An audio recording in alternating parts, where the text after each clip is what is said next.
need to get an idea. I don't stop to tell him that he's not shooting at the monster. The monster, or as the Russians would say, monster, same thing. There's a cold blast of air as Ping kicks open a vent. He found a way out and is already running across the snow toward the edge of the facility.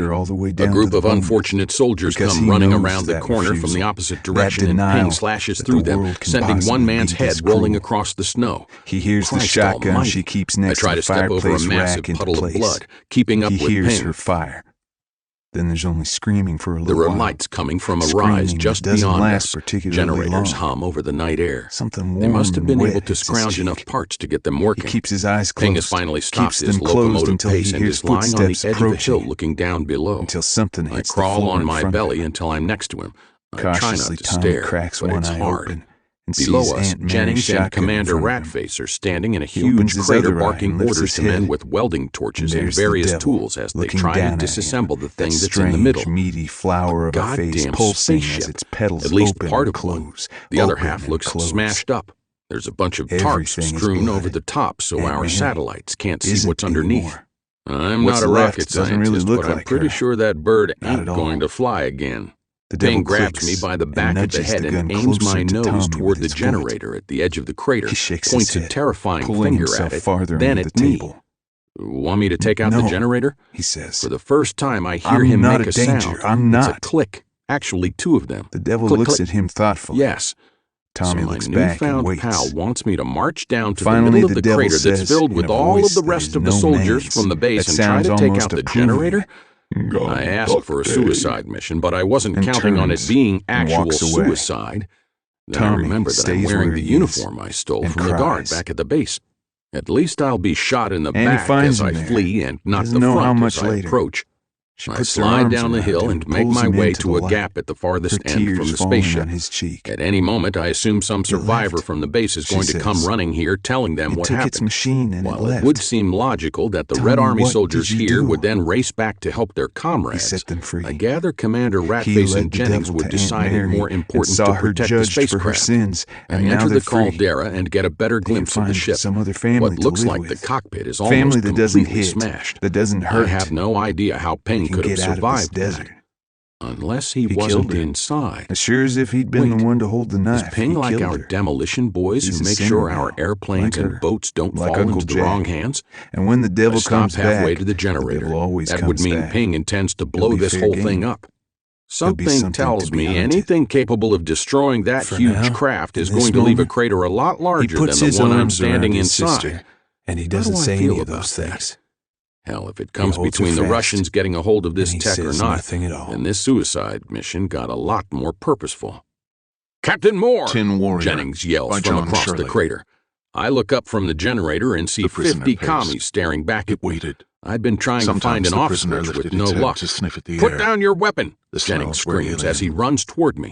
Guns are trained on my body from every direction. I hold my AK-47 in front of me and act as if I'm going to set it on the ground. Instead, I squeeze the trigger, blasting rounds into the generator and dive toward the frozen dirt. The lights go out. There are screams. Lots of screams. Bullets whiz through the air and bodies fall. Something hits me in the side, but that part of my body is already numb.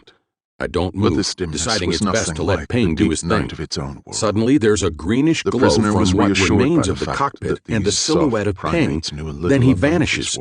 Dead soldiers are everywhere. Two heads come rolling toward me, Jennings and Commander Ratface. Ping has one hell of a sense of humor. They had tried a big hand grabs me by the neck like a kitten and yanks me to my feet. Ping is on the move away from the ship. We enter the frozen tundra and my lungs are screaming from the freezing air. Ping doesn't stop moving. We're going to run out of island pretty soon, pal. Ping isn't deterred. I get a sense it's going to be a very big explosion. We reach the edge of the small bay that looked like an ancient meteor crater from the surveillance photos. I drop to my knees, exhausted. That's when I feel my own blood trickling out my side. The commies got me. No matter. Ping, it was a good run, I say through halting breaths before falling on my back and staring up at the stars. My vision begins to fade, and I hear a splash. Swim for it, man. Never stop. The last thing I see is the aurora borealis glowing like neon overhead. It's a beautiful thing, so much brighter than I'd ever seen it. Still, not as beautiful as... Lieutenant Curson said I got a week's furlough after this. I remember lying there, peering into the helmet, reaching in to adjust the radio mic. At some point, you were there, you heard her. Up again. She said it's straight from dawn. There was a loud explosion, what an louder than anything I could even imagine. Corporal Ramirez then I passed out as again. He squinted at the seams of Niles' armor, going through the standard check. Army gives, and the Army takes away, Sarge. The stars Big are green machine again. rolls over you any damn chirping, time it wants and I can to. hear frogs croaking. I've logged 3.5 months straight. Symphony, more than 3 months like at a blackout base in the middle of the high desert. The day I found true love. I'd wrestle the devil to get that leave. Connor, I'd marry Niles her put the helmet day. on, and Ramirez made I some raised unnecessary my hand up adjustments. and looked at the wedding band. The helmet was already perfectly in place because it sealed itself. It was as if a ghost were doing it. I could lay here in the heads-up display bliss, instantly lit up in my response, back starts to with hurt. luminous green readouts alongside his shield I'm mask. on the bank. It only probably half wasn't in the as information comprehensive is nowhere as to be the found. Yahucha's own In fact, biomask. But everything the HUD was had a lot of different than I sensors. remember. It had sharp I zoom get to my function feet and look rear view around me. scanning. The And it chain-link fit well. fence,